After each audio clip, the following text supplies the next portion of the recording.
Welcome to Facts TV News, where everything is true. Cop succumbs to injuries sustained in accident.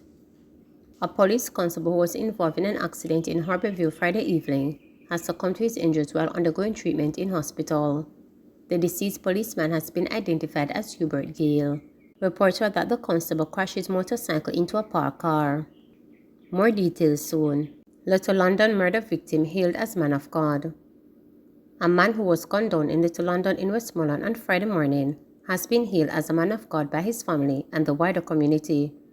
Christopher Gale is said to have been riding home on his bicycle from choir practice at his church when he was killed by unknown assailants. He was a man of God, is a good boy, a prayer warrior, his mother Millicent Richards said of her now deceased 27-year-old son. Richards said Gale left their home in the Cranplay community of Russia to live with his bishop who heads the King Jesus Pentecostal Church in the parish. 3 years ago, him left and lived with him bishop. When him sing and pray, the yard mash down. Me no know how him no see this there, because everything him always see when it a go wrong, the mother added, as she believed her son has spiritual gifts, she said. Gale's father, Devon, told reporters that his son was a good youth who had a close relationship with God. Him was a man of God, baptized and filled with the Holy Ghost, he reassured. Meanwhile, the family told reporters that their Christmas preparations have gone sour given the death of their loved one. Right now, Christmas has come and it's a dawn in the family. I thought it was going to be a Merry Christmas, but it's not going to be this year, a distraught Nikisha Gale revealed. Nikisha said her brother's death has come as a shock to the family as he was no troublemaker. It's really shocking to the family, cause it's not like him a person will give trouble. We never really expect in a million years said this did go happen, the seemingly disheartened woman added. As for her mother, she too agreed that the Christmas will not be the Merry Christmas this year. Bitter, it not go nice. Not a pretty Christmas. With me this year. It not pretty.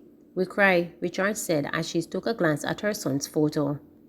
Woman stabbed to death in Spalding altercation. A female suspect is now in police custody following a dispute in which she allegedly stabbed to death a woman in Spalding at the Manchester-Clarendon border. Preliminary reports are that shortly before 3 p.m., the two women were involved in an altercation when one stabbed the other. The police were called and the suspect was arrested. Man charged after allegedly attempting to rape disabled woman. A St. Catherine man has been slapped with several charges after allegedly attempting to rape a disabled woman in his community. Anthony Peters, otherwise called Zeeks, 27-year-old unemployed of Mart Street, Redwood in the parish, has been charged with burglary, indecent assault, and assault occasionally actually bodily harm. Reports from the St. Catherine North Police are that on Saturday, December 17, about 3:35 a.m., Peters broke into the home of the disabled woman and attempted to rape her. However, a relative of the woman who had been visiting her surprised Peters, who assaulted both women before escaping through a window. According to the police, prompt intervention by detectives led to Peters' capture and arrest. He is scheduled to be arraigned on Friday, December 30. Beenie Man at risk of losing foot cancels upcoming shows. Dancehall superstar Beenie Man has cancelled all his upcoming events after he was advised by his doctor that he is at risk of losing his foot, which was injured last month.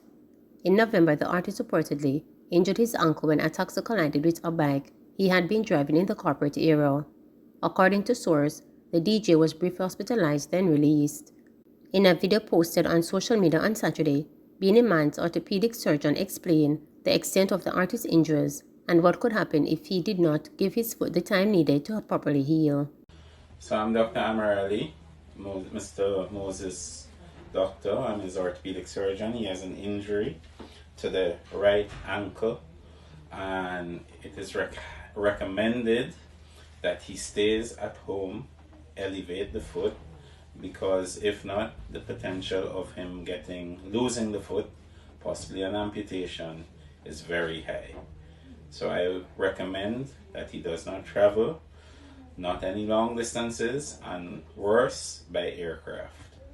So I would recommend that he does not show up for his Grenada show. For the Grenada show. Yeah. Thank you for understanding. Blessings. Thank you very much. And people, It's no joke. I got a sprain and a cut and I took it for joke. And, you know, I went to England and I went to Israel and I made it worse. So in order for my foot to get better, I have to rest. And so he can come out another day. Yes. And play. Big apology to all my fans and well wishers, to all the promoters. This is circumstances beyond my control. I don't want to lose the foot, I'd rather keep it. So thank you, Doc. Yeah. And thank you for understanding. Blessings. Head of Air 1 Police, which comprises of Trelawney, St. James and Westmoreland, provides an update on crime in the divisions ahead of the Christmas holiday. Simply put, the impact has been very good actually. Several mornings when I'm getting my crime report and you constantly hear that there's no major crime, shooting, murders, it can only augurs good for us as police officers and for the community. So the strategy that comes with a state of public emergency, those strategies have been good. The flexibility of the police working with the military has augurs very, very good in terms of the results, as the statistics would tell us. And outside of that, we are seeing a more comfortable and a more confident citizenry in their communication with us in terms of information that are being provided. And we're seeing that being manifested in terms of the arrests that we're making, in terms of the recoveries that we are making, and the general support that we're getting from the public is good. So all around, state of public emergency it can come at an opportune time. And moving into the end of the year, I can only say that it could not have come at a better time. There are statistics and other variables that drive where state of public emergencies are declared. With regards to Trelawney, it doesn't have those numbers in terms of murders and shooting that would necessarily cause a state of public emergency to be declared in Trelawney. We do have murders, yes. It is a quote-unquote displacement location. But outside of it being a displacement location for criminals who are moving from the highest volatile communities like St. James, Westmoreland, it is also a location where a lot of criminals have as their domiciled or give that address when they are arrested and charged as a location where they will be staying.